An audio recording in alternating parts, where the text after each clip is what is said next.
Hello guys, welcome to another Civilization 4 series. And it's my third one for this game.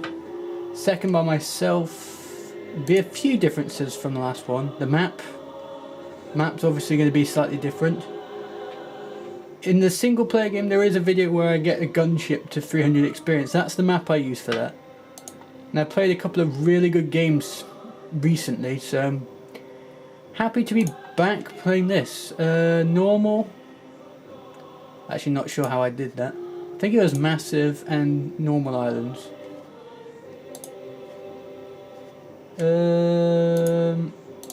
Yeah, let's go with that. And that doesn't matter to me. The biggest thing though that's changed, apart from all of this, is that difficulty. I jumped from that pretty much straight after the previous game. I played and won a few, and then I went to this, and I've really struggled, but I've just won a couple, so I'd like to think positively, and they were both really tight, really fun games, so hopefully this will be a whole lot of fun. Maybe this needs to be a bit louder, who knows. Also, I'm sorry for not uploading. Like, there's some weeks where I upload a lot and some I don't at all. It's been Easter holidays, and that's my routine gets thrown all over the place. So it's hard to do things normally. To do the filming, to do the exercising. I've been going on runs and tennis and swimming, so that's good. Washington again. Now, if you've seen the other two series, it would say Settler 75, Worker 30. It's because it's on a hills, plains. If your first city's on a hills, plains, you automatically get a boost to start, which is great. It's a vital thing to have to start with. So in that case, I will start by doing it this way round to start off with. Yep. Because then the worker, I've got an expansive leader, so the worker is quicker to build than it would for anyone else, or most others. So that's what I'm going to do to start off with. And also, because it's noble difficulty, I don't have the wheel this time, so I have to research that, and it usually takes me a while to get that way. But I don't bother going for polytheism anymore, because someone always beats me to it. I also don't even bother to go for the Stonehenge anymore, because I always get beaten to it. And the Great Wall and Oracle are way more important, so those are the two wonders you should focus on. Mining means you can build a mine, means more hammers.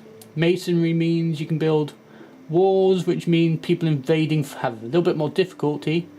And the Great Wall and the quarry, which means you can build or divert resources that mean you can build things faster, like marble, stone, or two of them. For explanations on how to play the game, you might as well look at the other two games I've played, because I don't know how much I'm going to be able to explain, how much of a mood I'm in to explain everything. But we will find out. Turns up there, all the bars shown up. Also, I'll look at this screen a little more in this game, spy points. Also, if research at 100% there means no money, so all your money goes to research, which is what I probably showed you last time. But it will take a while to research everything, because how I'm going about the research right now. This spot I'm using to make sure my stuff in the queue gets done quickly, but my research will take a bit longer because it's only at 9 instead of 10. So coin spots will improve your research, so you want to get lots of coin spots early on. That's why early cottages are good, apparently, and you need pottery for that. Right, we've got a warrior, which will take a settler, because sometimes I have to take it unescorted, which is not a good idea. You can't direct the wind, but you can adjust your sails. I don't usually get this lucky with tribal villages. You don't get settlers or workers from tribal villages on noble. You occasionally get a technology, which is what I've got here, sailing. It's great for this map because it's a more ocean style map. Bit of luck straight away, which is really good to hear. And I've also been attacked by barbarians. Barbarians aren't on anyone's side. They're always the bad guy. And they can appear anywhere. And then they're also the only animals that appear. Like no other civilization has animals. But scouts and warriors are well equipped to defend against it. But it's to protect settlers and workers which can't attack or defend. So that's to help them, really. And also exploring. This says just the normal spot, but this has 50% defense bonus because it's a jungle or forest, like that one. Hills get 25%, so if you have both, that's 75%. So try and travel in jungle and jungle or forest or hills wherever you're roaming around, because otherwise barbarians will be able to beat you. Because in Warlord, you get a 20% plus 20% defense or attack against barbarians, but now it's reduced to 10%. So it's easier for barbarians to knock you over. The man who moves a mountain begins by carrying away small stones. Yep. I'm just about to build a worker, so that will be useful. Mining. The man who moves a mountain... Yeah, he literally just said that. Why did I bother? It would mean you'd be able to develop this spot and this spot. If the trees weren't there. Because we don't know how to cut down trees yet, so it's a slight waste at the moment. But I'm on my way to doing that. Oh, about to meet somebody. And it's nobody I've met on the YouTube series so far. Hatchy Psut. Nah, banter. Spiritual and creative. I'm not sure what the traits do. Spiritual means no anarchy. I'm certain of that anyway. And you probably start with mysticism, so they're one of those people that would found one of the early religions, like polytheism or monotheism, which would be that one. That founds Hinduism, that founds Buddhism, that founds Judaism, and that doesn't do anything. You can also look at this screen, press F7. It shows if any of the religions have been founded yet or not, and when, and how much of the population of the world have taken to it, which is an important thing. And because of that, building a settler will help, because it combines building settlers and workers. It combines the growth and the hammers. So if you increase the growth, you'll add +3 growth. That would reduce the time it would take to build a settler. That's why having your first city on the hills plains is vital, because it gives you that extra hammer to be able to build things a lot faster early game.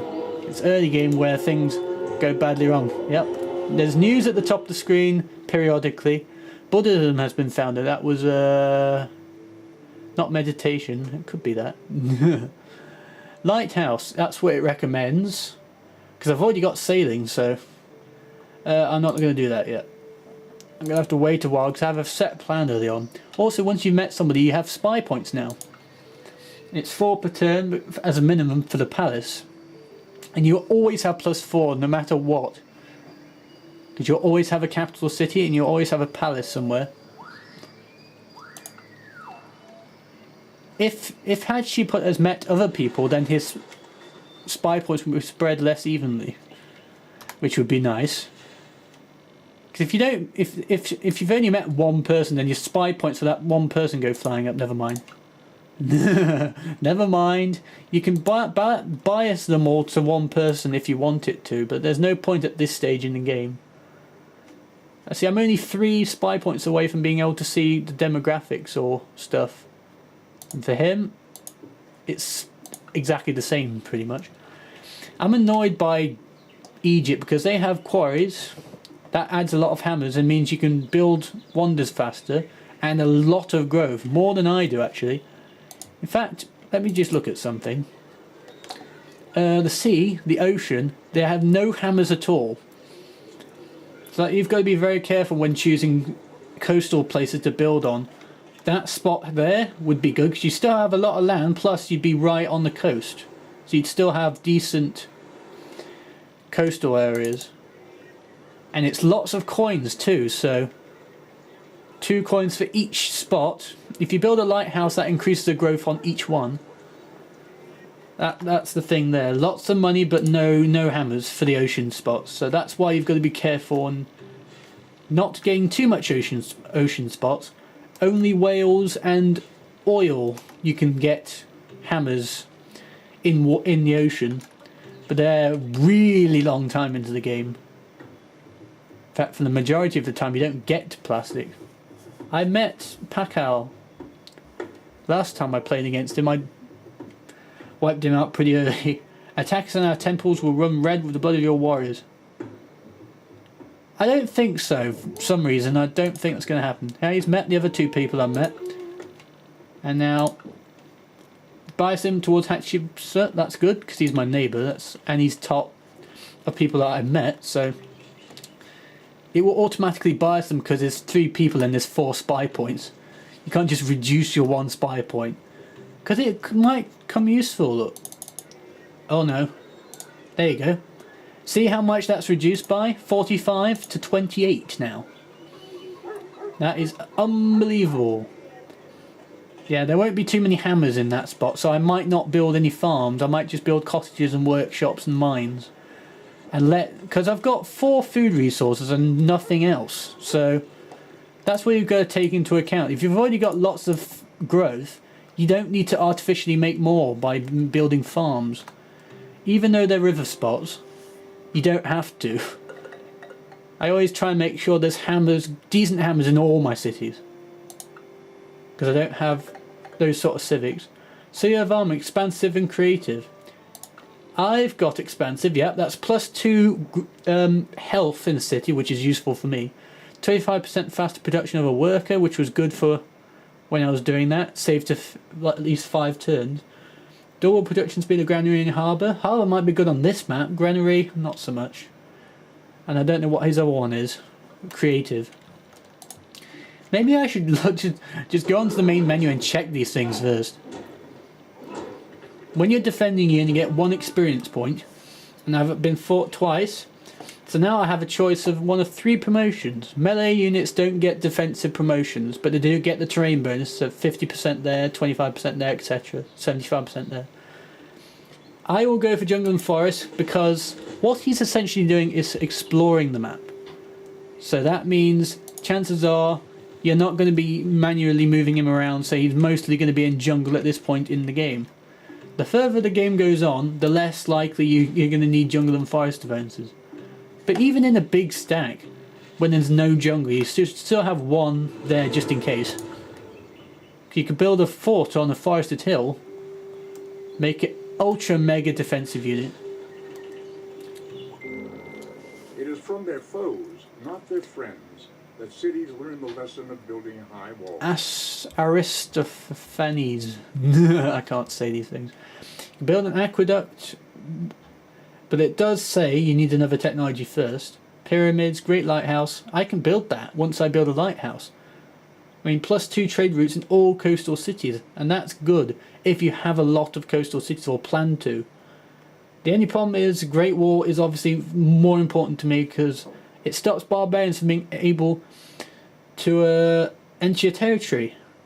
And they are really annoying. Like, I really can't bear it, so that's why I have to build the Great Wall. I do have a few choices now, depending on my land. I can't really have a look at it. I'm going to hunting and archery or bronze working. I think I'll go for bronze working, even though it will take a while, 45 turns. It's because I have lots of forest there right now, and it could save time on building the world wonders that I'm intending to make. Great War and Oracle, so because that's the difference that I've made recently in Noble, is change my order of starting technology. It depends what I have. Like if I had lots of pig or animals around, then I'd probably go for animal husbandry that little bit earlier. But all I have is farms, which needs agriculture, which I have at the start of the game anyway. So it opens up things a bit for me. Gold, if you see on the bottom left there, it gives you 6 coins for building the mine. Which is why you want it close to your territory, and I'm annoyed that the Egyptians have that very early on. I mean, these also give you a couple of coins and growth each, but not as much as you would like. I mean, you can afford to be picky. I mean, you've made those 2 farms, now you have to wait. Because you can only make a farm there, and you don't want to be doing that right now. Because you've already got enough growth there. So it would only take 11 turns now to build the settler. That's earlier than I usually build a settler. It usually takes 75 turns, and that's without making a warrior and a worker beforehand. So having, again, that hills plain spot, having a city on there is mega advantage. I'm gonna make the most of that. At least I have to. Oh, I've met 4 people. It's 1 point each now. And you can date almost when you met them. I mean, I can almost see how much research actually Sut has, or what they're researching, which is decent early on to see what sort of technological level they've made. I'm not going to do that yet. I'm sorry. You're just going to have to learn to live with it, mate. I could. Right, I've got a plan, quite a long list actually.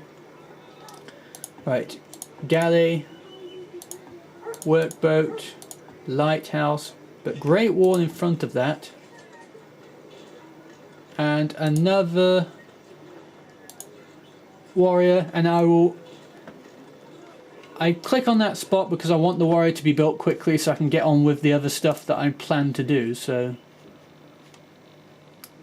that's a good spot right there. It may not be on the coast, but it still has those 2 hills. It has that cow there. I think I've got a plan for my cities. So that one there, or that one there for my next one. Because I haven't explored this area, I don't know if all of it's good. So perhaps I should look that way. But my warrior's busy down there. I mean, you can manually move it around. You have options to delete a unit. You can fortify it, which is what it's doing because it's damaged. Healing. When a guy is healing up, it also fortifies anyway.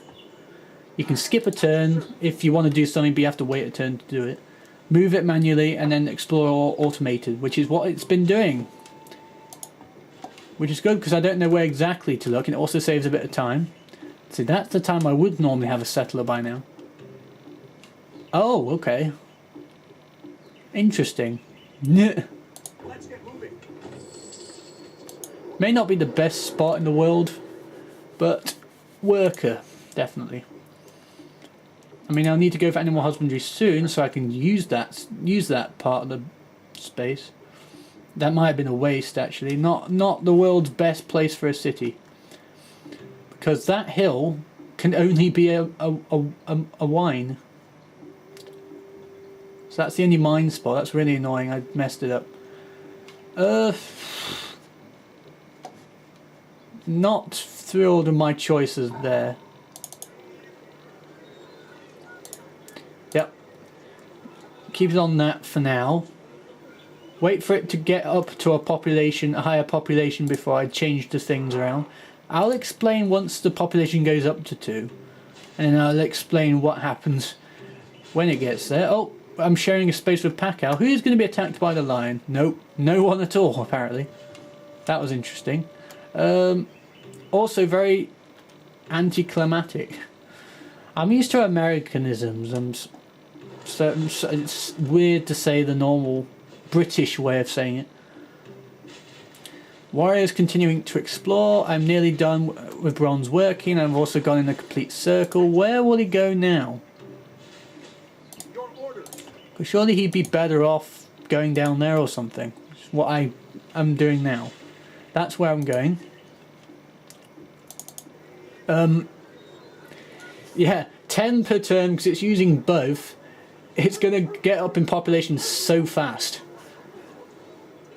Might be a problem really because it's only got 6 population. It'll be very unhappy very quickly. So I don't know how I'm going to sort that.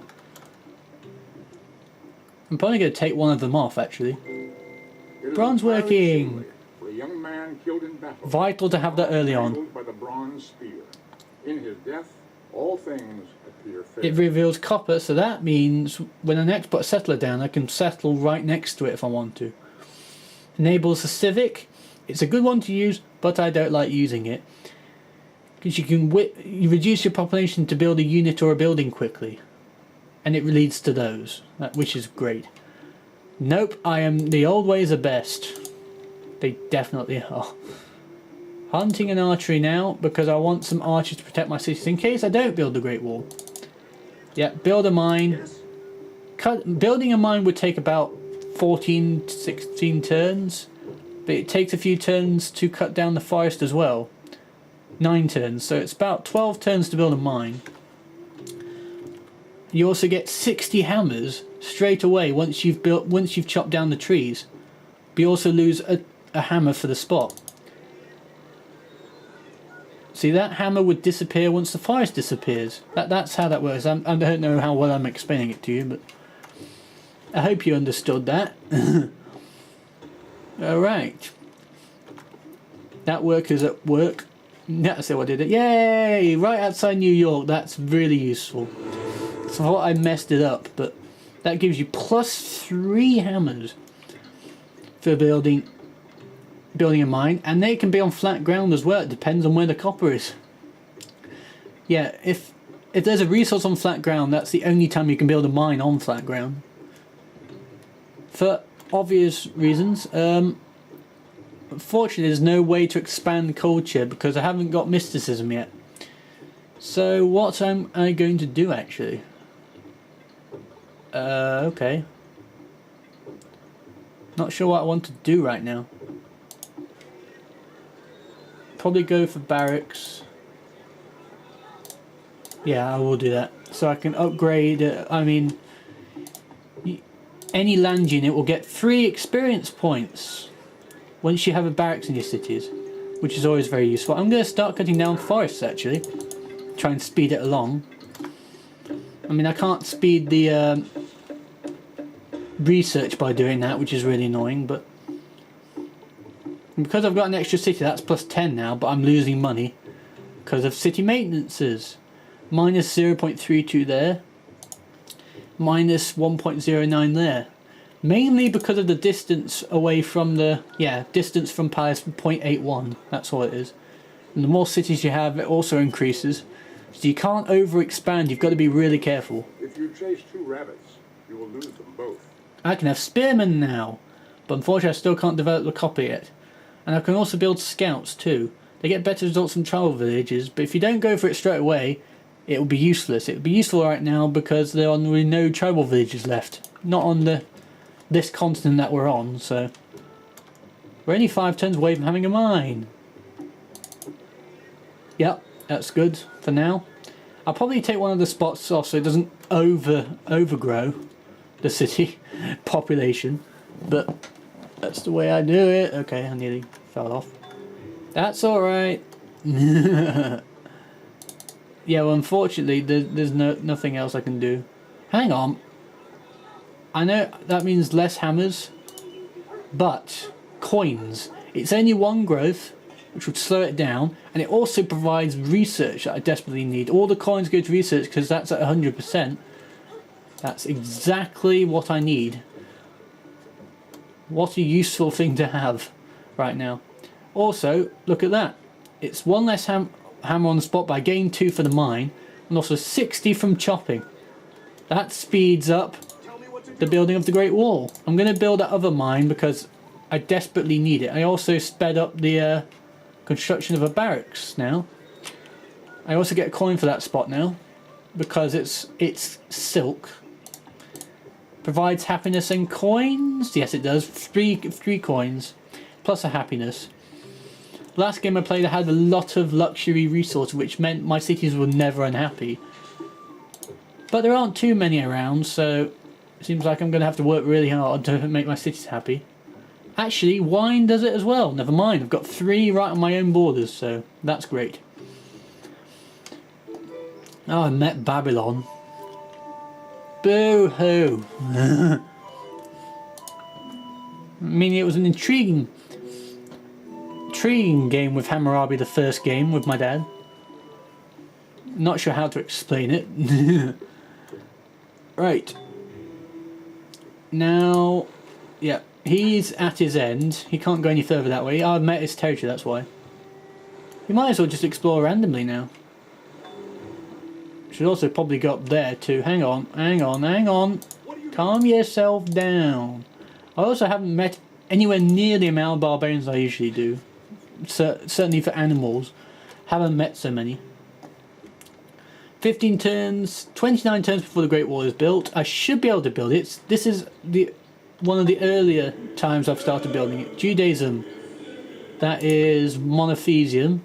So someone's obviously beelined it straight for them. Egypt have obviously got one. Yep, their spiritual trait has helped with that, I think. I mean, I've only played as Egypt once, so I'm not sure on how it works. Right, cut more forests. That's literally all you can do at this point. Yep, Stonehenge is built. I thought it was Great Wall. I was worried for a second. It's weird for me to not be able to build Stonehenge when it's already been built. Our Koreans have been destroyed. What is it with my games that there's always someone being beaten early? Presumably by barbarians, because none of the CPUs do that. Do not throw the arrow, which will return. I kind of skipped that, sorry about that. I will go either animal husbandry or priesthood. I think I'll go priesthood because I need to start going towards the oracle. Yeah, more money, more research, less hammers though, but there's nothing I can do about that at the moment. But soon I'll be able to build a monument in New York. I like how English and American, their second city has York in it. So you can get it mixed up if you play as both. I mean, I only play as America these days, so... Only if I'm playing with my dad. Right. Now built a barracks, the archers will get experience points. Plus 50% city defense. And plus 25% hills defense. So if the city's on a hill, then your archer is really hard to beat straight away. And this is what I tend to do. Oh, hang on. Actually, what I tend to do these days actually is settler before worker when I'm doing this. Settler, worker. I could probably start with that now, because I will have a mine. I'll build a monument once I've got mysticism. That's what I've eventually got there. Now I've got a second promotion because I've fought 4 times. You can only get 5 experience from barbarian animals and only 10 from any barbarians. Unless you get a tribal village, which can give you 5 experience, that can be useful early on. Anyway, thanks for watching this first episode of a new game, noble difficulty. May not have seen it so far. I'm not top, but that's nothing new. I was only top for like the last 5 turns of the last game I played before I won. So the majority of my win was, well, not in the lead. So we'll see you guys on the next episode.